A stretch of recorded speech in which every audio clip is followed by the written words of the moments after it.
Welcome to Books for Success. Today we're delving into the wisdom within 12 Rules for Life by Jordan B. Peterson. 12 Rules for Life, 2018, provides readers with an inventory of life's most pressing concerns and the issues that have been present in the human psyche since ancient times.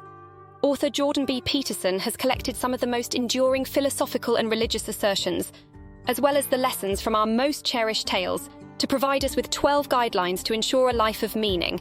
Drawing on philosophy, psychology, history and myth, these are clear and consistent principles that everyone can live by.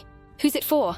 Students of psychology, readers seeking meaning in their lives, people interested in the lessons of mythology. Before we begin, subscribe and ring the bell for notifications if you want to keep receiving the knowledge of book summaries about health, wealth, love, psychology and much more.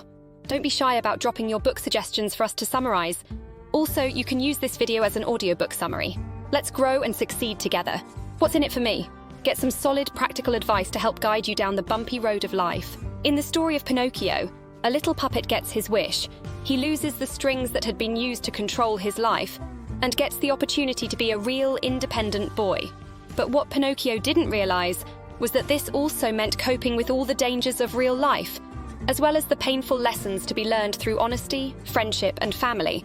Classic stories like Pinocchio, as well as many other popular myths, fairy tales, and religious parables, all portray the task of finding meaning in life as a balancing act between order and chaos, the familiar and the exotic, or security and adventure. People continue passing on and rereading historical texts, along with the works of philosophers such as Socrates and Aristotle, because we yearn for universal values and rules to give our lives meaning. And these are the themes that author Jordan B. Peterson has taken into consideration when making a new list of 12 such values to help modern people through today's chaotic times. Hierarchies are a common facet of life in societies around the world, so give yourself an advantage with good posture. You've probably heard of the phrase, the pecking order, right? But do you know where it originated? It comes from the Norwegian zoologist Thorleif Skjelderup Ebbe, who was studying barnyard chickens in the 1920s when he noticed that there was a clear hierarchy among these birds. At the top were the healthiest, strongest ones that always got to peck first when the chicken feed came. At the bottom were the weakest chickens, with their feathers falling out, who only got to peck at the leftover crumbs. Pecking orders like this aren't limited to chickens. They occur naturally throughout the animal kingdom. Scientists have found that these competitive conflicts will lead to the winners and losers having different chemical balances in their brains. Winners will have a higher ratio of the hormone serotonin to octopamine, while the ratio in losers will tilt in the opposite direction. These levels can even affect the posture of lobsters. More serotonin will lead to the winners being more agile and upright, and more octopamine makes losers tense and curled up. This difference will factor into further confrontations, as the upright lobsters will appear bigger and more intimidating, causing the tense ones to remain submissive. As you may have guessed, similar hierarchies and cycles of winning and losing play out among humans. Studies have shown that those in the grips of alcoholism or depression are less likely to enter a competitive situation, which only reinforces more inactivity and continued low self-esteem and depression. Conversely, those on a winning streak often present a swaggering and confident body language, which can help them keep their streak alive. Just like lobsters, humans are constantly measuring themselves up against each other. And we associate a person's intelligence with their physicality. So if you're trying to give yourself an advantage, follow the first rule. Hold your head high and strike the posture of a winner. Care for yourself with the same tenderness you would a loved one. If your dog was sick and the vet prescribed it medication, you wouldn't second-guess the doctor and leave the prescription unfilled, would you? And yet 1/3 of people ignore the medical prescriptions they're given by doctors, which begs the question, why do we take better care of our pets than ourselves? Part of the reason is that, because we're always conscious of our own flaws, we feel self-loathing, which in turn can lead to unnecessary self-punishment and a sense that we're unworthy of feeling good. Thus, we take better care of others than ourselves. This belief that we're unworthy goes at least as far back as the story of Adam and Eve being exiled from the Garden of Eden. In this metaphorical tale, Adam and Eve represent all human beings, and they're tricked into eating the forbidden apple of knowledge by an evil serpent. By following the advice of the snake, humans are seen as being forever corrupted with wickedness. While the story of the Garden of Eden makes us self-conscious about this dark side within ourselves and can reinforce the sense that we don't deserve good things, it can also be read another way. It's not just us, but the whole world that is corrupted. The humans and the serpent of the garden can be seen as the entire world's natural mix of order and chaos. This duality of nature can also be seen in Eastern philosophy as well, and represented in the two sides of the yin-yang symbol. There's a light and a dark side, yet both sides contain a portion of the other within them, and neither can exist without the other. In this scenario, harmony is achieved by finding the healthy balance between light and dark, and one should strive not to go too far in either direction. For example, if a parent were to try and protect their child from being exposed to anything bad, they would only be replacing that chaos with the tyranny of too much order. In other words, it's futile to try to be perfectly good. This leads us to the second rule: care for yourself like you would a loved one. So, look after yourself, but don't fight against chaos, as this is an unwinnable fight. And rather than only doing what makes you happy, try to do what is best for you. As a child, you may not have wanted to brush your teeth or wear your mittens, but these are things that should be done. As an adult, you must determine the goals that help define who you are and the direction you want to take in life. Then you will find the steps that you should take and the actions that are best for you. The wrong companions can drag you down, so choose your friends wisely. One of the author's childhood friends never left the prairies of his northern Canadian hometown, Fairview, Alberta. Instead, he stuck around and ended up among the town's other ne'er-do-wells. Every once in a while, the author would return home and catch up with his friend, and each time, his friend's slow, sad decline became more apparent. What was once youthful potential became aging resentment. For the author, it became clear that those ne'er-do-wells were bringing his friend down and holding him back in life. And this is something that can happen to anyone anywhere. In a workplace setting, a similar dynamic can play out when an underachiever is put into a team of high performers. The manager might think that this will result in the problematic employee picking up good habits from the others. But studies have shown that the opposite is more likely to happen, and the bad habits will start to spread and bring down everyone's performance. This is why the third rule is to make sure you surround yourself with supportive friends, as these are the kinds of friendships that can bring about positive change. Being picky about your friends is a smart move and is not selfish or snobby. Supportive and encouraging friendships run both ways. When you need a boost, they'll be there for you. And if your friend needs help to rebound from a setback or make an improvement, you'll be there for them. This dynamic can encourage individual success and, as part of a team, it can lead to great social accomplishments. When the author left Fairview for college, he joined a group of like-minded individuals who helped each other in their studies and in many other accomplishments, such as creating a newspaper and running a successful student union.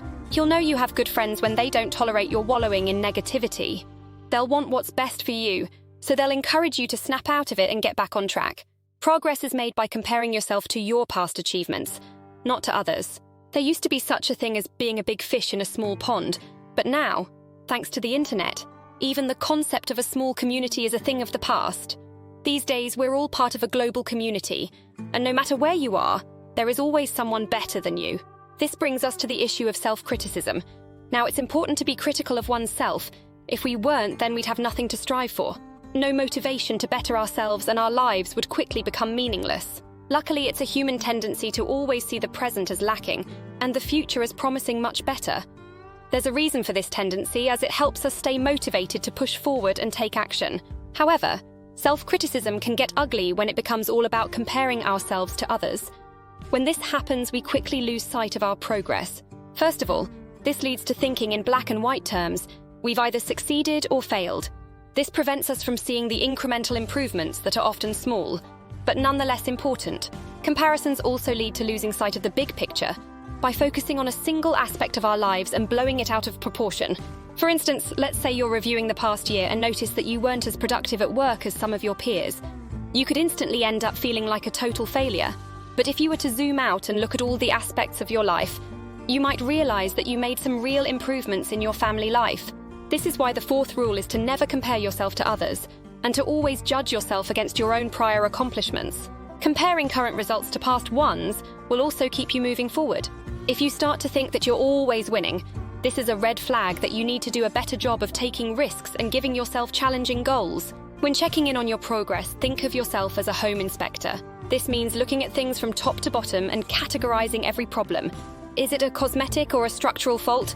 Before you can give a stamp of approval, make a list of things that need to be improved. This detailed approach is likely to keep you so busy on yourself that you'll be unconcerned with how you stack up against others. It is a parent's duty to raise a responsible and kind child. If you've ever seen parents ignoring a child who's wreaking havoc, you may have wondered, are they just bad parents? Or are they being clever by allowing the child to tire himself out? Approaches to child rearing have changed over the years, often as a result of the age-old nature versus nurture debate and differing opinions about the kinds of instincts we're born with. In the 18th century, there was a popular belief championed by the philosopher Jean-Jacques Rousseau that suggested our prehistoric ancestors were sweet, gentle, and childlike. They blamed our history of war and violence on the corrupting influence civilization has had on us. But nowadays we have a clearer understanding of the fact that people are indeed born with aggressive instincts and must learn how to become kinder, gentler, more civilized adults. After all, you likely remember how vicious kids on a playground can get. Most workplaces are a picture of tranquility in comparison. According to the author, it's really up to parents to make sure their naturally aggressive youngster learns how to be a well-adjusted adult. Which brings us to the 5th rule: parents need to be more than a friend. They need to raise a responsible and likable human being. This can be a challenge since no one likes being the bad guy.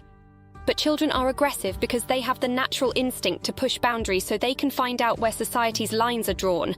So a parent must be firm and decisive in drawing those lines. While this may not sound like fun, think of it this way. If they don't learn these things from a loving, understanding parent, they'll learn it later on in a way that's sure to involve less love and understanding. So let's look at 3 key methods for good parenting. The first is to limit the rules. Too many rules lead to frustrated kids who are constantly hitting barriers. So limit things to a few basic, easy-to-understand principles such as don't bite, kick, or hit anyone unless in self-defense. The second is to use the minimum necessary force. Effective and fair discipline can only be applied when consequences are made clear. The punishment also needs to fit the crime, which means it should only be as severe as necessary for a child to learn not to break the rule again. Sometimes a disappointed look is all that's needed. Other times it might be a week without video games. The third is to come in pairs. Children are clever and will try to get their way by playing one parent against the other. So a unified front is important. Also, every parent makes mistakes, but if you have a supportive partner, you'll be likelier to notice and catch those mistakes. The world is filled with injustices, but we should not blame others for our lot in life. There's no point in mincing words. The world is full of challenges and suffering, but this isn't cause for despair. Nevertheless, many people throughout the ages have seen life as so cruel and unfair that drastic responses are justified. The Russian author Leo Tolstoy saw existence as so absurdly unjust that he suggested there were only 4 valid responses: childlike ignorance, hedonistic pleasure, suicide, or struggling on despite it all. Tolstoy analysed these positions in his essay A Confession and concluded that the most honest response was suicide, while struggling on was a sign of his weak inability to take the appropriate action. Others have responded in a similar fashion, yet decided to take other lives along with their own, in acts known as murder-suicides, such as the Sandy Hook or Columbine school shootings. In June of 2016, there had been 1,000 shootings in the United States over the preceding 1 to 260 days, in which someone had killed 4 or more people before, in many cases shooting themselves. But despite Tolstoy's bleak worldview, and no matter how much you've suffered or however cruel and unjust you find life to be, you shouldn't blame the world. This is the gist of the 6th rule for life, which states that you should take responsibility for your own life before you judge the world. There's another Russian writer by the name of Alexander Solzhenitsyn who believed it was possible to reject the cruelty of life, even when it's being cruel to you. Solzhenitsyn was among the communists who fought against the Nazis during World War II. Yet despite his service, he ended up imprisoned by his own state after the war. And as if life in a Russian gulag wasn't bad enough, he found out he had cancer while serving his sentence. But despite all this, Solzhenitsyn didn't blame the world for his lot in life. He accepted his role in supporting the Communist Party that had imprisoned him, and took it upon himself to use the time he had left to contribute something good and meaningful to the world. What he did included writing the book, The Gulag Archipelago, which provided a history, as well as a damning indictment, of the Soviet camps he'd experienced firsthand. The book played an important role in extinguishing any lingering support that Stalin's brand of communism had among intellectual circles worldwide. Sacrifice can be a meaningful act, and we should seek meaning over immediate pleasures. Have you heard the story about the monkey who got caught with his hand in the cookie jar? As the story goes, there was a cookie left inside an open jar, and the opening of the jar was just big enough for the monkey's hand to enter, but not big enough for his fist to come back out with the treat in it. So if he insisted on trying to hold on to his treat, he would be stuck. The moral here is that there is a price for greed. The monkey got himself captured because he refused to just let go of the cookie. How different is this from human behavior? How many people pursue pleasures every day that aren't in their best interests? And how many are unwilling to make sacrifices that are in their best interest? One of the side effects of seeing the world as a pit of despair is that it makes it especially easy to justify a life based in immediate pleasures that will make it more bearable. Plus, if it makes you happy, it can't be that bad, right? This is the logic behind binge eating and drinking, drug use, sexual debauchery, and other self-harming behaviors. The other side of this argument is sacrifice, the kind that brings better things in the future by giving up something now. This goes back to ancient times, where tribes would put food aside to make it through the winter, or to help those in the community who couldn't hunt or farm. This is another topic heavily represented in the Bible. When God kicks Adam and Eve out of paradise, it's made clear that their original sin is the cause of the harsh and cruel life that everyone must face. However, our suffering in life is the sacrifice we must make so that we may experience the joys of the afterlife. This brings us to Rule 7, seek meaningful goals over instant gratification. Now, you might think this is a simple concept and something that most people already do. After all, we sacrifice our time to go to work and put in hard hours now, so that we can take a vacation later on or relax on a beach in the summer. But this goes deeper than sacrificing for your personal gain. There are big and small things we can sacrifice for the greater good, and the bigger the sacrifice, the more rewarding it can be. It can help to think of the lotus flower. This plant starts its life at the bottom of a lake, and inch by inch it escapes the darkness until it breaks through the surface of the water and blossoms in the sun's rays. In other words, stick with something and be ready to make sacrifices to reach your goal, and you will be rewarded. Lies are a common tool of self-deception, but we should strive toward truthful living. The German philosopher Friedrich Nietzsche believed that you could measure the strength of a person's spirit based upon how much undiluted truth they can tolerate. While truth is often considered a valuable commodity in our culture, we nevertheless tell lies all the time. One of the main reasons for lying to ourselves and to others is to get what we think we want. The Austrian psychologist Alfred Adler called these life lies, and they're characterized as the things we'll do and say to turn a poorly thought-out goal into a reality. For example, you might picture your retirement as taking place on a secluded beach in Mexico with an infinite supply of margaritas. This kind of goal can be so attractive that you'll continue fooling yourself into thinking it's possible, even as events pile up that make it increasingly far-fetched. You could even develop allergies to sun, sand, and booze, but continue lying to yourself about this perfect plan, even though it's not really a plan at all, since you haven't identified any concrete steps that could potentially make it a reality. These kinds of delusions often go hand in hand with our ability to fool ourselves into thinking we already know everything we need to know. This is an especially foolish perspective to have, since it shuts off our natural desire to learn and grow. But worse and far more evil things can happen when you're living a life lie and unwilling to recognize the truth. In John Milton's epic poem Paradise Lost, Lucifer is portrayed as a reasonable character, but one who becomes too proud and enamored with his talents, so much so that he and his followers are kicked out of heaven for daring to challenge God's ultimate truth. This sets up rule number 8. Stop lying and be truthful. You don't need to give up each one of your ambitious goals, but you should be flexible so that your goals are realistic and reflect the truth. So, as your understanding and worldview changes, so should your goals. And if your life is off track, it might be time to challenge the current truth you're following, the one that has you feeling weak, rejected, or worthless, and reaffirm your personal truth so that you can get back on the right track. Conversations are an opportunity to learn and grow, not compete. Thousands of years after his death, the ancient philosopher Socrates is still considered one of the wisest men who ever lived. One of the reasons for this is his belief that the only thing he was certain of was that he knew nothing, and this was a driving force in his conversations and his openness to learn. When you engage in genuine conversation, it should be a similar process to thinking. Thinking things over is essentially listening to yourself as you explore two sides of an issue. So in a way, you're creating your own internal dialogue, which can be difficult since you need to accurately represent both sides while also remaining objective in your conclusion. This is one big reason why people talk to each other, so that they can more easily present the two sides of an issue and come to a conclusion. Even children will do this. If one kid thinks it would be fun to play up on a roof, they might suggest this idea to a friend who then points out the dangers of this idea. The conversation that ensues allows the child with the original idea to take in the new perspective. Consider how likely it is that someone will fall and hurt themselves, and hopefully make the right decision. However, conversations often don't go this way. Instead, one person, or perhaps both people, will refuse to listen and treat the dialogue as a competition they need to win in order to validate their preconceptions. So rather than hearing what the other person has to say, they'll be thinking about what to say next or act like it's a contest of one-upping each other. This is why the 9th rule is listen to what others have to say, while presuming you have something to learn from them. An easy tip for being a better conversationalist is to listen and then summarize or recap out loud what the other person just said. This serves multiple purposes. It helps assure that you've heard things correctly, while also helping it stick in your memory.